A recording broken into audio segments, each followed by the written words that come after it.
ಯಮುನಾ ಅವರು ಹಾವು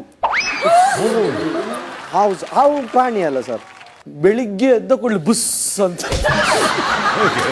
ಬೆಳಿಗ್ಗೆ ಎದ್ದ ಕೂಡಲೇ ಬುಸ್ ಅಂತ ಇರ್ತಾರೆ ಸರ್. ಎಲ್ಲಿಗೂ ಹೋಗೋದಕ್ಕೆ ಗೊತ್ತಿಲ್ಲ, ಎದುರು ಅಡ್ಡ ಕಟ್ಟದ ಬುಸ್, ಎಲ್ಲಿಗೂ ಹೋಗೋಕ್ಕೆ ಬಿಡಲ್ಲ ಸರ್, ಅಲ್ಲೇ. ಇದು ಬೆಳಿಗ್ಗೆ ಆಯ್ತು. ಹೋಗ್ತಾ ಹೋಗ್ತಾ ಹಾವು ಹೇಗೆ? ಒಮ್ಮೆ ಅದ್ರ ಪಾಡಿಗೆ ಬುಸ್ ಕೊಡ್ತಾ ಇರ್ತದೆ, ಒಬ್ರೆ ಒಂದ್ ಚೇರಲ್ಲಿ ಕೂತ್ಕೊಂಡು ಬುಸ್ ಕೊಡ್ತಾ ಇರ್ತದೆ.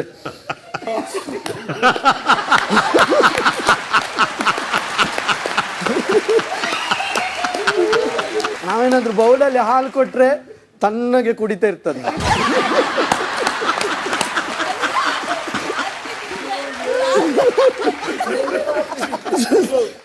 ಹಾಲು ಕೊಟ್ಟಿಲ್ಲ ಅಂದ್ರೆ ಕೇಳೋದೇ ಬೇಡ ಸ್ವಲ್ಪ